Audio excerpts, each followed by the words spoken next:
I'm gonna hit on the video. Man, Hit on the audio. this color make me look fat. I'm gonna give her a call. Fucking Bruce.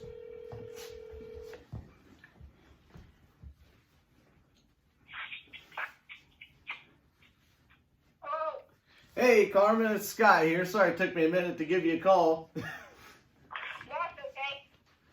What are you up to? Oh, just hanging out here with the guys. My dad, who's the drummer, who's also Scott, and then Steve, the fiddle player, banjo and keyboard player. Okay. It's Steve Vincent, right? Yes. Mm-hmm. Okay. And typically what we do, to start this off, is it okay if I record this on my end for our podcast to be released way later down the road after the paper's already out? Sure. Awesome. You're the best, Carmen.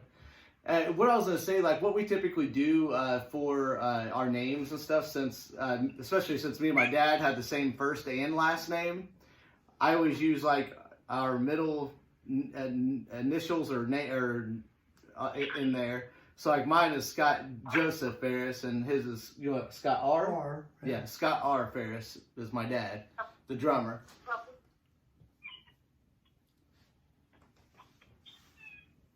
Okay. Let me go into my bedroom where I can talk better. All right.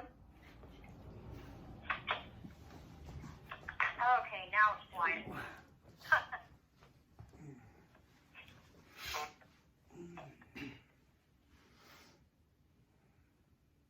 All right. So tell me, this will be the first time. How long has the Midwest Avenue been a band together? Technically, we've been a band since 2000.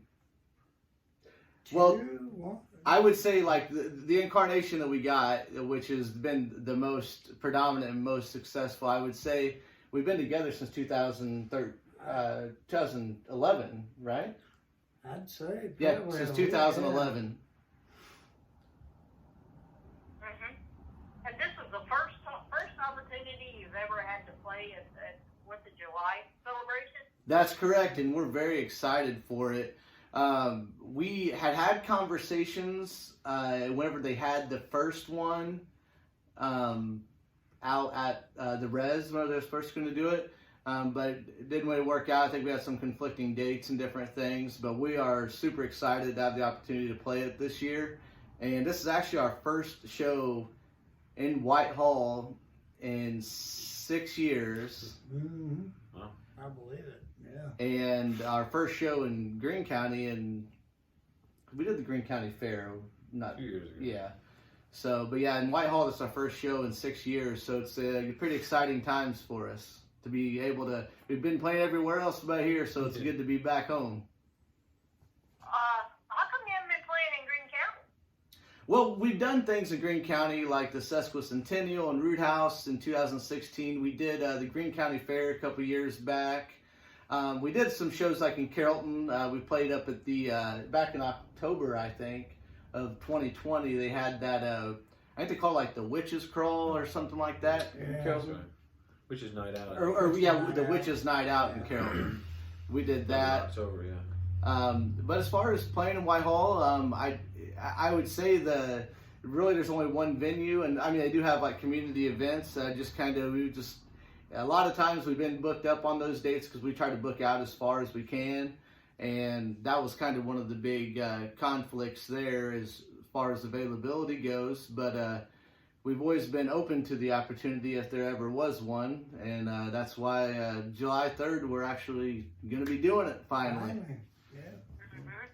Now they're condensing the normally 3-day celebration into 1 day. Yes. Here, right? That is what have been told. I think they got a lot going on. One thing I've been very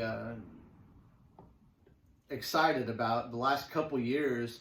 They've had a lot of folks get involved with the community aspect, like with fall festivals and different celebrations throughout the community.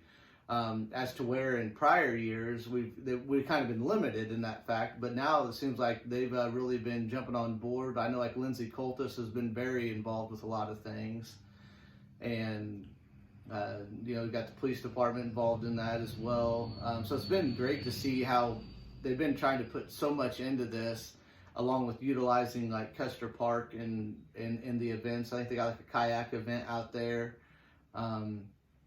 But yeah, they've got a lot going on in the first day I saw, or in the only day that it's going on, with the 3 live music acts, including us, that are playing, along with the fireworks that night and all the other events they have going on throughout the day, and also the big parade that we have every year. Just in the morning. What's that? What'd he say? But just in the mornings, though. It's not going to be at night like it used to be on the 2nd. The parade? Yeah. Oh yeah. The parade will be in the 10 o'clock. morning Yeah, 10 this o'clock. time. Yeah, because I was typically. actually just looking at that post on Facebook. Yeah, because typically prior to 2020, we kind of wiped that year out because they ended up pushing out to the fall due to the pandemic and all that. But prior to that, it was always kind of in the early evening, and then everybody go to the carnival and all that afterwards. But I think with putting it all in one day, putting it in the morning, and then everybody that's in town can really just go enjoy all the activities they have going on and live music. And of course, I know they'll have the classic lemonade shake-ups there. Yeah. Who are the other bands that's going to be there? You said 3 bands? Yeah, well, to be honest, Carmen, I don't know who the other 2 acts are. I just know that there's us from 12 to 4, and then another act that'll be playing, and then they have another band at night, that night starting at like 8 o'clock, I think. But I haven't been told who they were. I don't know if that's even been announced yet. I think through you in this interview, I think we're going to be the first one announced, which is totally fine with me, because we're all hometown guys, and why not be the first, right? Yeah, that's right. And we're all Now, related. they're also having music in the park. I saw that, yeah, and I think I haven't spoken to them about that yet, but I think that maybe down the road we're going to be involved with that in a capacity of getting a date or 2 in there. But I definitely wanted to wait till after July 3rd, because I wanted that date to be the date, in case in case we go another 6 years without playing in our hometown. At least I want it to be a big one. So what exactly does it mean to you to finally be able to play in your hometown? Well, I'll kind of we'll answer this in 3 parts. I'll go first, then I'll let Steve Vincent tell his part, and then I'll let my dad, Scott R. Ferris, tell his part, okay? Okay. Okay, well, to me, it goes back to being a kid. I remember going to, like, the 4th of July, growing up in a small town around here, like, that was always, like, the big event of the year. And to go there and see different bands play up there on stage, on that stage that we're going to be playing on, now they have it back at Lions Park, we are, to me, that was always, like, my goal back in the day. And to me, that was like the Grand Ole Opry, which is my goal now. But the playing at Lions Park at the 4th of July celebration as part of the Lions Club celebration is one of my goals. And to be able to mark that off is kind of like it really is a childhood dream. As maybe as silly as that sounds, it's a big deal to be able to do that. And maybe there's another kid out there like me looking up there and saying, man, I wish I could do that one day. I want them to be able to maybe look at me and look at us and be like, you know, it is possible. You can do this. Just work hard and stay committed to your craft. Okay. And get booked. That's what? I said, and get booked by the Lions Club. You have to have them hire you first. But it's the hard work that leads up to that, to them to give you a shot. So I'm very happy they're taking this chance on us, and I definitely think that they will not regret it. And hopefully this isn't the first and the last time we play there. Hopefully this is one of many more to come. Okay. And I'll pass it along to Steve Vincent. Let him tell you what it means to him. Okay. Well, yeah, I'm the same way. I think it kind of goes back to being a kid and seeing the bands and being in music as a kid. Yeah, that was where I wanted to be too, you know. that's the first big step in life. Thinking you're going to be, you think that's really somewhere. Yeah, it is. And it is. But and I used to ride my bike on that square concrete stage. In the summertime you go up there and you just ride around, you just play there, and you never, you think, well, will I ever play here someday or something, So, so that's kind of neat, I guess. But I have played once there with Patterson Opry years ago, but not with you guys. So, looking forward to it though. Heck yeah. Well, and I guess it's my turn, huh? Yep. You done? Yeah. Let my dad I do got some a talking to you. I got a big story here. It's gonna take me a while. Come in. Nope.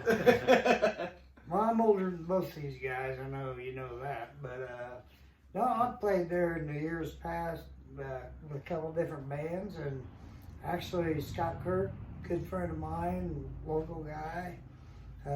Back when we were in high school, did a talent show there on the main stage, and just played drums. That's all we had was drums, and we did like a dueling drummer type thing, and we really thought that was big, big stuff then, but. No, it's just going to be a pleasure to get to play with my son, my cousin, and my other brother in Jacksonville, Steve Farmer. It'll be fun to jam in front of all of our neighbors and people that we grew up around. So it's going to be a good time. I'm looking very forward to it. Mm-hmm. So. Now, what was the name of the guy that you played with? The first name of the name? Steve. The first name you gave? Oh, you're talking about whenever he was playing drums? Yeah, Oh, Scott Kirk. Scott Kirk. Yeah. Yep, Kirk. Okay. Gotcha. Yeah, he was a little hard to understand. Oh, I'm sorry. I got you on a speakerphone in the middle of the table. I'm going to have to have him lean in whenever we talk. Okay. I heard the first two fine, but not him. So, 4 hours you're playing, huh? Yep, we sure are. It's going to be, we'll be doing 3 sets, probably about an hour and 15 minutes each. Take a little break in between the first 2 sets, and then end it strong. So that's the game plan.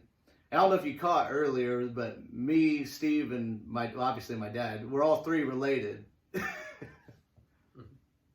Steve related to you? Well, explain that. He's my dad's Bob Ferris. It's my dad's first cousin is his dad, Ralph. Yeah.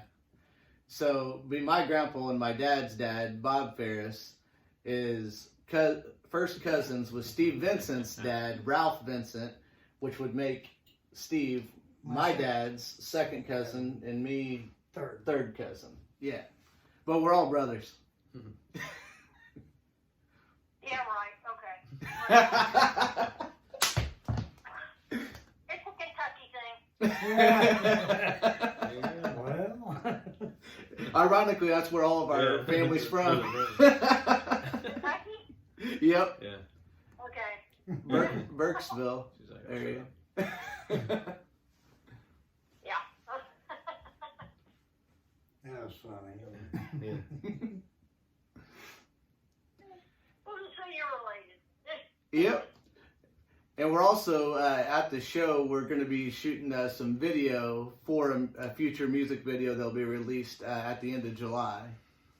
Oh, so people in the audience should be wearing their Sunday bonnet. That's right. Yeah, they're going to be part of a music video for a song called Redneck Heaven. And I'll have one word to learn that I'll teach them before the song starts, but the word is yeehaw. There's a part in there at the end of the chorus each time where you say the word yeehaw. And so we're going to get them involved in on that. So I'm excited to see how that goes. Now, are you going to be playing some of your original? Yes. Yeah. As well as covers? Yeah, we're doing originals and covers. And by the time July rolls around, we will probably have at least 3 or 4 more songs already released out as singles. And then that July 3rd, we're going to have, we'll actually have the album available at the show. but the album won't come out actually until August. So we're gonna get that out early too. Oh, cool. Yeah. Sounds like a good time. Yeah, we're excited, and like I said, this is a big deal to all of us to be playing the biggest celebration in our.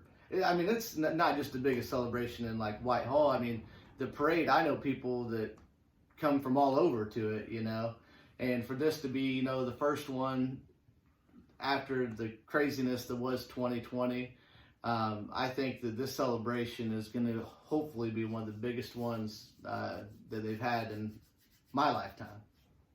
Yeah, as long as people know that it's in the morning and not me.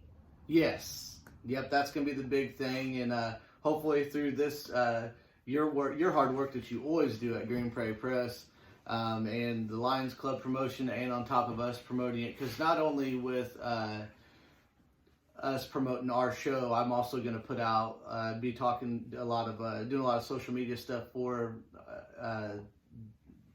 the celebration to make sure that people are aware of what's going on throughout the whole day, because I want to be able to help out on that aspect from the reach that we have as Midwest Avenue, from a social media standpoint, to be able to push what all they're doing. Since they gave us the opportunity to play, I want to be able to take that opportunity and also give value back to them by promoting the whole day's events and everything that is going on, so that people know, you know, what's happening. One other question. Where did you come up with the name Midwest Avenue? That is a great question. I believe me and my cousin Josh Ferris, who me and him started playing guitar and everything together in the very beginning of, you know, me ever getting into music as a kid. We came up with the name basically because we're from the Midwest, and the Avenue part, I think we just threw in there because you had to have something else. And just Midwest didn't quite cut the mustard, so Avenue sounded like a cool thing, because and to me what it means, you know, obviously we're from the Midwest, and Avenue is a place and a lane, and so Midwest Avenue, it's where we're at. Midwest Hamburger didn't sound right. Yeah, Midwest Hamburger didn't work out. Midwest Boulevard, Midwest Mustard. Yep, Yeah. There we go. Midwest Mustard, there we go. Yeah. Ironically, I did kind of look into some copyright stuff, because at one time I was thinking about talking to you guys, seeing if we could switch it just to calling it the Midwest, but that was already Somebody's already copyrighted. got it. So, and we've already built up so much equity in the name Midwest Avenue that to change it at this point would be almost kind of silly and probably a bad brand move on our part. And that's one thing that we're really been working on, especially this last year with releasing the Whitehall sessions on Facebook Watch, which has been a ongoing series that we've done of stripped down acoustic cover versions and originals to put out on Facebook Watch and YouTube. Then we're also starting this podcast, and then we got other online things. We're looking to really build the brand throughout the rest of this year, to where there's other stuff going on around the music and around the shows to hopefully give folks a better chance to get to know all of us a little bit better as well. Are you going to that Keith Sanders thing at Copper Stills and Mash tomorrow night? No, I did not even know that he was playing there. Yeah, Huh. tomorrow night. Well, on a side note, don't put this in the interview, but I'll have to talk to my wife about that one and see what she's got planned for me tomorrow. All I know is we're going yard sailing in the morning and going out to lunch with one of her friends. Well, I think it's sold out. The tickets were like $25. No? Oh, dang. Wow. Well, then I guess no, I'm not going. Nick Graham arranged it all, and they got me a ticket to go, and so I can interview him afterwards. Oh, wow. He's doing a sound check at like 2 or like 2:30, Mm-hmm. and I'm supposed to go to the football game at 2. Oh, Right. So if you're in Carrollton at around 2 or 2:30, and I don't go, and you want a meeting, I'll be after I talk to my wife tonight. I'll shoot you a text. Supposed to rain all day tomorrow. Is it? I haven't even looked at the weather. The only day I'll probably look at the weather is when we're playing on July 3rd and probably be stroking out, hoping it doesn't say rain. Yeah. So, but yeah, I've never heard of the guy. But if it rains, I may set up a backup plan. But supposedly he's a pretty big deal. Yeah. Do what? So, I don't know how many tickets they sold, but it's supposed to be packed in there. I say if it's sold out, it's gonna be, and then that's another great place, Copper Stills and Mash. Whenever we did that Witches Night Out, the owner, I cannot remember her name to save my life. Karen, yeah, she was amazing and very, like, the hospitality was off the chart. That was the first time in a long time I went and played somewhere and they sent me home with dinner, so that was cool. Yeah. Can't skip the food. So, well, anything else you'd like to add? Off the top of my head, I can't really think anything. What you guys? No, just everybody come out to listen to us. We'll start about noon, I take it. We are starting at noon. Right at noon. And everybody's come and enjoy the music and enjoy all the food and everything else. Yeah. So. Yep, and thanks. We'll have a good time, and yeah. And I want to give a shout out to the Lions Club for taking a chance on us, and it's going to be well worth the time. And like I said, we got the music video we're going to be shooting some shots at for there.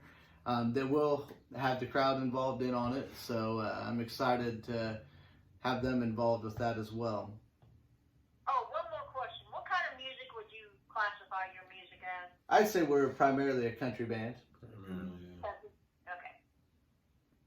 All right. Just for those who don't know. Yep. Well, the only band's probably around this whole 90-mile radius has a fiddle and a banjo player. Okay. Can't call yourself a country band without that, I don't think. No. No. So, alrighty. All right. Well, thank you, Carmen. I appreciate your time and helping us out on this. Yeah, thanks a lot. No problem. Yeah, you got a picture you want to go with this article? Yeah, I'll send it to you tonight when I get home, okay? Okay. All right. Thank you very much. Thank you. All right. Yep, thanks. All right. Bye.